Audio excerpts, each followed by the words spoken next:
Peperangan itu nyata loh. Saya kerasukan berkali-kali. Saya nggak bisa mengendalikan tubuh saya sendiri. Saya pernah menggigil berjam-jam sambil menangis, merasa seperti wah, jiwa saya ini ditarik dari tubuh. Tapi di tengah semua itu saya mendengar suara beliau berdoa keras. Ingat gak tadi kata-katanya, yang kata-kata iblis ini, roh ini nagih janjinya itu ada enam kalimat. Dan ini Bapak Gembala itu benar-benar kasih saya celah. Tanpa dia, wah, saya bingung sih harus ngapain.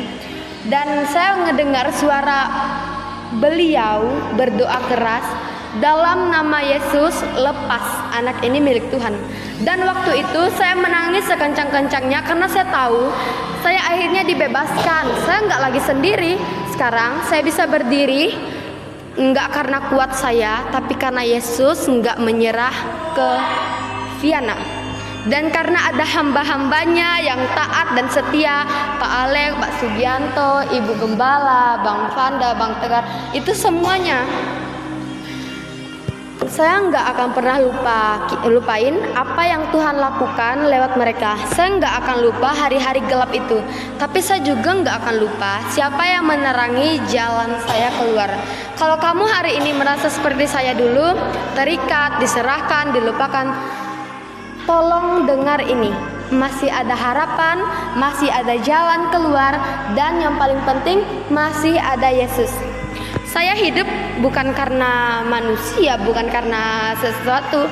Saya hidup karena kasih-Nya. Saya bebas karena pengorbanannya. Dan saya bersaksi di titik di mimbar ini, saya bersaksi karena saya tahu Tuhan gak akan pernah membiarkan anaknya hilang tanpa diperjuangkan. Semua kemuliaan hanya bagi Tuhan Yesus. Dan untuk Pak Sugianto dan Pak Alek, jemaat yang lain, Ibu Gembala, dan bahkan yang lainnya, terima kasih banyak. Karena lewat kalian saya bisa hidup kembali.